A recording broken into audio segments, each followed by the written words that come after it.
श्री कृष्ण से जुड़े कई रहस्य हैं, जो आज भी दुनिया से छिपे हुए हैं। वहीं उनसे जुड़े कुछ सबूत हैं, जो आज भी धरती के कुछ स्थानों पर मौजूद हैं और इस बात को दर्शाते हैं कि श्री कृष्ण की जिन लीलाओं का उल्लेख शास्त्रों में मिलता है, धर्म ग्रंथों में मिलता है, वह पूर्णतः सत्य है। नमस्कार दोस्तों, मेरे YouTube चैनल ब्लडी थ्रिलर में आपका स्वागत है। श्री कृष्ण से जुड़े सबूत। नंबर 1, श्री कृष्ण के होने के कई पुरातात्विक प्रमाण मिलते हैं, जिनके अनुसार 107 साल पहले गताश्रम टीला में एक शिला मिली थी। इस शिला को श्री कृष्ण के जन्म का पुरातत्व में पहला प्रमाण माना जाता है। यह शिला 1917 में मथुरा के विश्राम घाट में हुई एक खुदाई के दौरान मिली थी। विश्राम घाट में मिली शिलापट में कैसे श्री कृष्ण के पिता वासुदेव जी उन्हें यमुना की तीव्र धारा के बीच में से मथुरा से गोकुल ले जा रहे हैं, यह चित्रित हुआ है। शिलापट से जुड़ी खास बात यह है कि खुदाई में मिली यह शिलापट 2000 वर्ष से भी पुरानी मानी जाती है। नंबर 2, श्री कृष्ण द्वारा गोवर्धन लीला का सबूत। मथुरा के विश्राम घाट में एक और शिलापट मिला था, जो कृष्ण द्वारा रची गई गोवर्धन लीला के सबूत के तौर पर देखा जाता है। श्री कृष्ण ने गोकुल की रक्षा और इंद्र का घमंड दूर करने के लिए गोवर्धन पर्वत को अपने हाथ की सबसे छोटी उंगली पर उठाया था।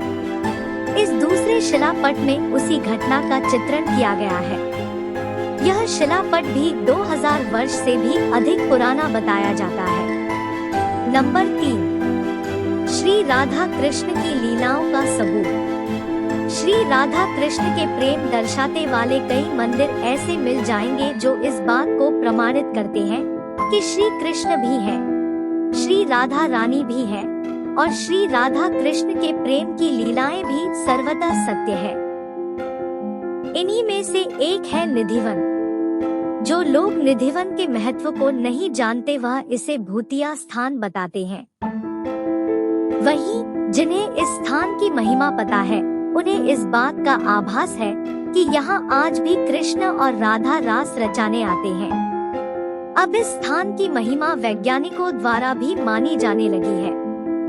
नंबर 4, श्री कृष्ण के अर्जुन को गीता उपदेश देने का सबूत।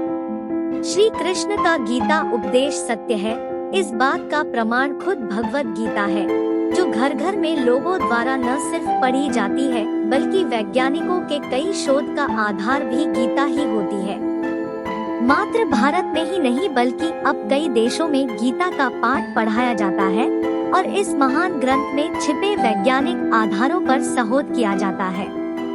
नंबर 4, श्री कृष्ण और महाभारत युद्ध का सबूत। श्री कृष्ण ने अर्जुन को गीता का उपदेश दिया था। सुर उसे बाद कुरुक्षेत्र में महाभारत का युद्ध लड़ा गया था। महाभारत की 150 खगोलीय घटनाओं के आधार पर वैज्ञानिक भी मानते हैं कि कुरुक्षेत्र का युद्ध हुआ था और वह ब्रह्मांड का सबसे भीषण और प्रलयकारी युद्ध था। ब्रिटेन के एक वैज्ञानिक ने इस विषय पर कई शोध करने के बाद इस बात को माना था कि कुरुक्षेत्र की जो भूमि आज भी लाल नजर आती है, वह महाभारत काल के समय से ही है और महाभारत का युद्ध 22 नवंबर 3067 ईसा पूर्व लड़ा गया था। महाभारत में आपने ब्रह्मास्त्र नाम के भयानक अस्त्र के बारे में तो सुना ही होगा। यह अस्त्र धर्म और सत्य को बनाए रखने के लिए ब्रह्मा द्वारा बनाया गया एक बहुत ही विनाशकारी परमाणु हथियार था। माना जाता है कि यह अचूक और भयंकर अस्त्र होता था। इसकी प्रामाणिकता तब सामने आई जब अमेरिका ने जे रॉबर्ट ओपेनहाइमर को परमाणु बम बनाने को दिया था। जे रॉबर्ट ओपेनहाइमर ने महाभारत काल के ब्रह्मास्त्र अस्त्र की संधारक क्षमता पर शोध किया। 1939 से 1945 के बीच अमेरिका के वैज्ञानिकों की एक टीम ने इस पर काम करना शुरू किया। 16 जुलाई 1945 को इसका पहला परीक्षण किया गया और धमाके का परिणाम कुछ वैसा ही था जैसा पौराणिक ग्रंथों में ब्रह्मास्त्र के बारे में बताया गया था। इस परीक्षण के बाद वैज्ञानिकों ने भी माना कि इस तरह का शस्त्र महाभारत में भी इस्तेमाल किया गया था।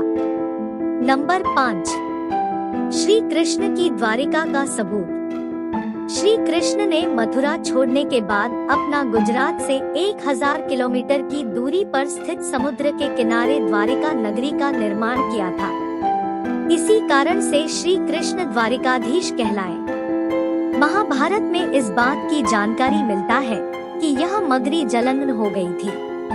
अक्सर द्वारिका के होने पर सवाल खड़े होते रहे हैं, लेकिन भारतीय नौसेना और पुरातत्व विभाग ने अपनी समुद्र के अंदर गहरी खोज के दौरान इस बात के कई साक्ष्य दुनिया के सामने रखे कि श्री कृष्ण की नगरी द्वारिका आज भी समुद्र के भीतर मौजूद है। तो ये थे वो सबूत जो आज भी श्री कृष्ण और उनके द्वारा की गई लीलाओं का जीवित साक्ष्य है। आपको हमारा ये वीडियो कैसा लगा कमेंट्स कर जरूर बताएं। साथ में अपने प्रियजनों के साथ भी ये वीडियो शेयर करें। ऐसे नई जानकारी के लिए हमेशा हमारे चैनल से जुड़े रहिए। फिर मिलेंगे हमारा अगला वीडियो में नई जानकारी के साथ। तब तक के लिए बाय बाय।